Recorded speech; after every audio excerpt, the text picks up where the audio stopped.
क्या होगा अगर मैं आपसे कहूं कि सरसों की बुवाई का एक ऐसा गुप्त तरीका मौजूद है, एक ऐसा फॉर्मूला है जिसे अगर आपने सही से समझ लिया और अपने खेत में लागू कर दिया तो आपकी पैदावार दोगुनी हो सकती है। जी हाँ, आपने बिल्कुल सही सुना, दोगुनी पैदावार। ये कोई कोरी कल्पना नहीं, बल्कि खेती का वो गहरा विज्ञान है जिसे अपनाकर हजारों प्रगतिशील किसान हर साल लाखों का अतिरिक्त मुनाफा कमा रहे हैं। आप सोच रहे होंगे कि आखिर ऐसा क्या रहस्य है जो आपको अब तक नहीं पता। वो कौन सी छोटी छोटी गलतियां हैं जो आप अनजाने में हर साल दोहराते हैं और अपनी मेहनत की कमाई को मिट्टी में मिला देते हैं। अगर आप अपनी सरसों की खेती को एक साधारण फसल से बदलकर एक मुनाफे की गारंटी वाली सोने की खान में तब्दील करना चाहते हैं तो अगले कुछ मिनटों के लिए सब कुछ भूलकर इस वीडियो में खो जाइए, क्योंकि आज जो जानकारी का खजाना आपके हाथ लगने वाला है वो आपकी खेती करने की पूरी दिशा और दशा बदल कर रख देगा। नमस्कार किसान भाइयों, आपके अपने खेती के विश्वसनीय साथी चैनल पर आपका हार्दिक स्वागत है।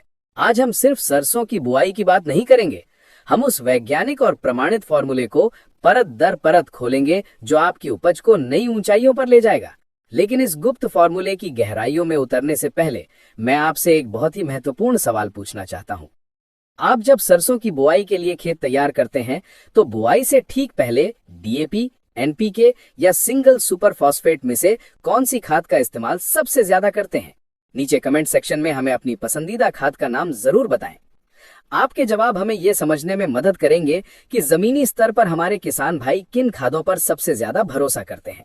और हाँ, अगर आपको हमारी ये ज्ञानवर्धक मुहिम पसंद आ रही है तो बिना देरी किए इस वीडियो को एक लाइक कर दीजिए और हमारे चैनल को सब्सक्राइब करके वो जो घंटी वाला बटन है उसे भी दबा दीजिए, ताकि भविष्य में आने वाली ऐसी ही शक्तिशाली जानकारी आपसे कभी ना छूटे।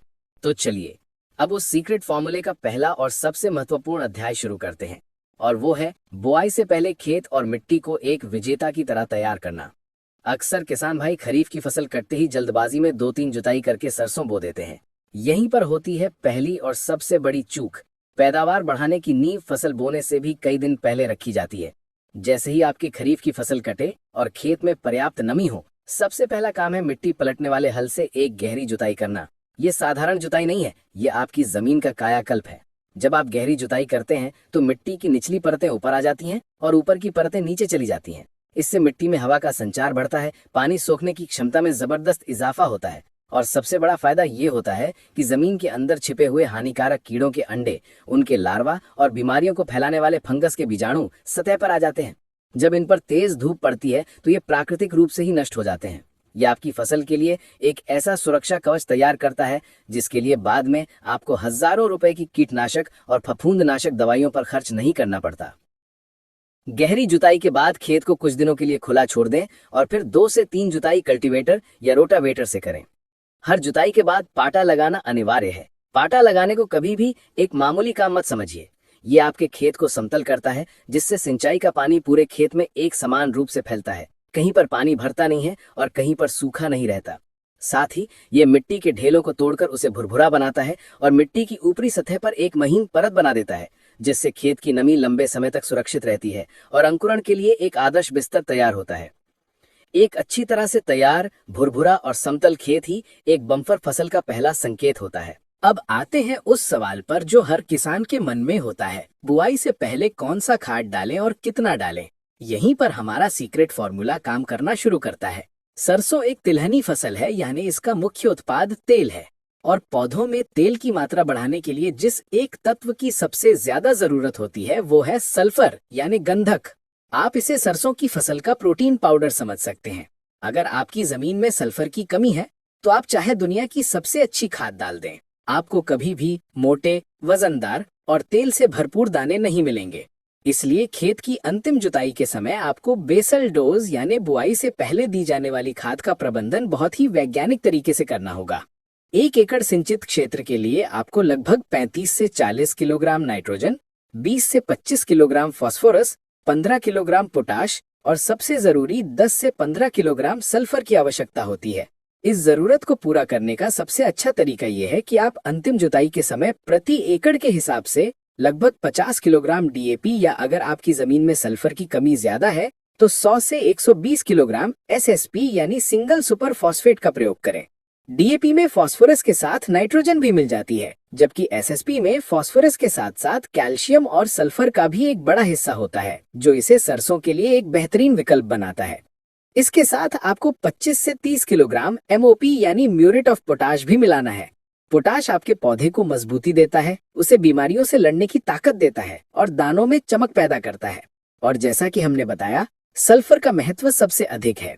अगर आप एसएसपी नहीं डाल रहे हैं तो आपको अलग से 8 से 10 किलोग्राम बेंटोनाइट सल्फर, जो दानेदार रूप में आता है, प्रति एकड़ के हिसाब से जरूर डालना चाहिए। इन सभी खादों को आखिरी जुताई से पहले खेत में अच्छी तरह बिखेर दें, ताकि ये मिट्टी में समान रूप से मिल जाएं। ये संतुलित पोषण का आधार है, जो बुआई के बाद आपके नन्हे पौधे को तेजी से बढ़ने और एक मजबूत नींव स्थापित करने में मदद करेगा। नाइट्रोजन की बची हुई मात्रा का इस्तेमाल हम पहली सिंचाई के समय करेंगे, जिसकी बात हम अपने आने वाले वीडियो में विस्तार से करेंगे।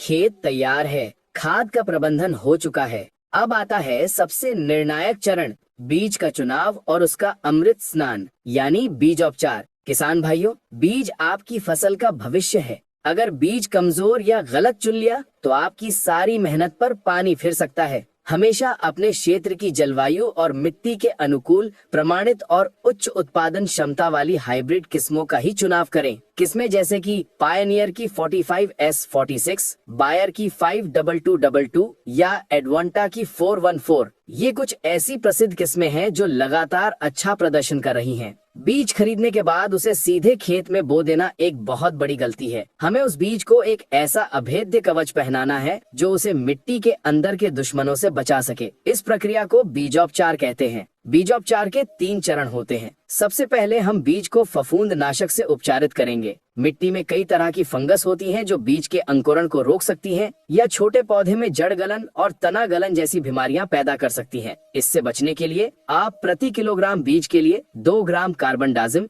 या 3 ग्राम थीरम या 6 ग्राम मेटलैक्सिल का उपयोग कर सकते हैं। दवा को बीज में डालकर अच्छी तरह मिलाएं ताकि हर दाने पर एक हल्की परत चढ़ जाए। दूसरा चरण है कीटनाशक से उपचार। सरसों की शुरुआती अवस्था में चितकबरा कीट यानी पेंटेड बग और आरा मक्खी बहुत नुकसान पहुंचाते हैं। इनसे बचाव के लिए फफूंद नाशक से उपचारित बीज को इमिडाक्लोप्रिड की 5 से 7 मिलीलीटर मात्रा प्रति किलोग्राम बीज के हिसाब से उपचारित करें। ये उपचार आपके पौधे को शुरुआती 15 से 20 दिनों तक रस चूसने वाले कीटों से सुरक्षित रखेगा। अब आता है बीजोपचार का वो गुप्त चरण जो बहुत कम किसान अपनाते हैं और जो आपकी पैदावार में अतिरिक्त उछाल ला सकता है।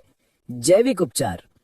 रासायनिक उपचार के बाद जब बीज हल्का सूख जाए तो उसे एजोटोबैक्टर और पीएसबी यानी फास्फोरस सोल्युबलाइजिंग बैक्टीरिया कल्चर से उपचारित करें। ये मित्र जीवाणु हैं। एजोटोबैक्टर हवा में मौजूद मुफ्त की नाइट्रोजन को खींचकर आपके पौधे को देता है और पीएसबी मिट्टी में पड़ी उस फास्फोरस को, जिसे पौधा सीधे नहीं ले पाता, उसे घुलनशील रूप में बदल देता है। ये आपके पौधे के लिए एक तरह का प्राकृतिक टॉनिक है जो रासायनिक खादों पर आपकी निर्भरता को कम करता है और जड़ों का विकास बेहतरीन तरीके से करता है। इस तरह 3 स्तरीय सुरक्षा कवच से लैस बीज जब खेत में जाता है तो उसका अंकुरण लगभग 100% होता है और पौधा शुरुआत से ही स्वस्थ और मजबूत रहता है।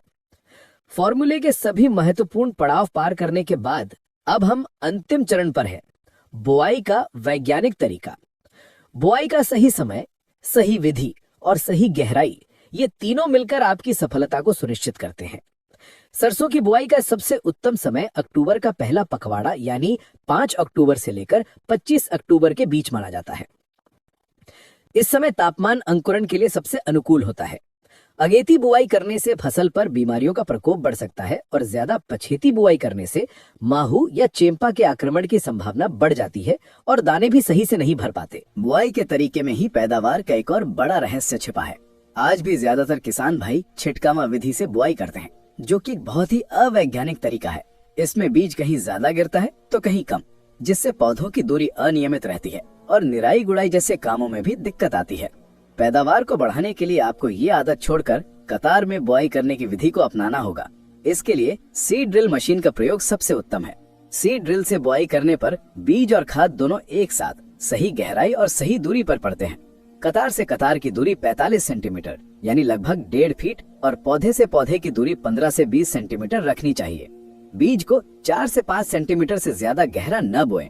इस वैज्ञानिक विधि से बुआई करने पर न सिर्फ आपका लगभग 25% बीज बचता है, बल्कि हर पौधे को बढ़ने, शाखाएं फैलाने और फलियां बनाने के लिए भरपूर जगह, धूप और हवा मिलती है, जिसका सीधा असर आपकी पैदावार पर पड़ता है।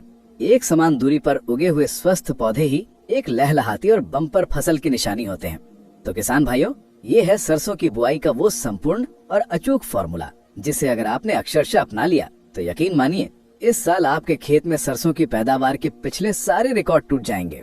एक अच्छी तरह से तैयार खेत, खाद और सल्फर का संतुलित बेसल डोज, त्रिस्तरीय बीजोपचार और सीड ड्रिल से कतारों में सही समय पर की गई बुआई, ये सफलता का वो मंत्र है जो आपके मेहनत को सही दिशा देगा और आपको एक साधारण किसान से एक स्मार्ट और प्रगतिशील किसान की श्रेणी में खड़ा कर देगा। हमें पूरी उम्मीद है कि इस वीडियो में दी गई विस्तृत जानकारी आपकी सरसों की फसल के लिए वरदान साबित होगी। अगर इस विषय से जुड़ा आपका कोई भी सवाल या कोई शंका है तो निसंकोच होकर नीचे कमेंट्स में लिखिए। हमें आपके हर सवाल का जवाब देने में खुशी होगी। इस ज्ञान को केवल अपने तक सीमित न रखें। इस वीडियो को अपने सभी किसान भाई बहनों और व्हाट्सएप ग्रुप्स में ज्यादा से ज्यादा शेयर करें ताकि हर कोई इस वैज्ञानिक विधि का लाभ उठा सके। सरसों की खेती की आगे की जानकारी, जैसे कि पहली सिंचाई कब करें, कौन सा स्प्रे करें और खरपतवार नियंत्रण कैसे करें, इन सब पर हम जल्द ही एक नया वीडियो लेकर आएंगे। तब तक के लिए जुड़े रहिए।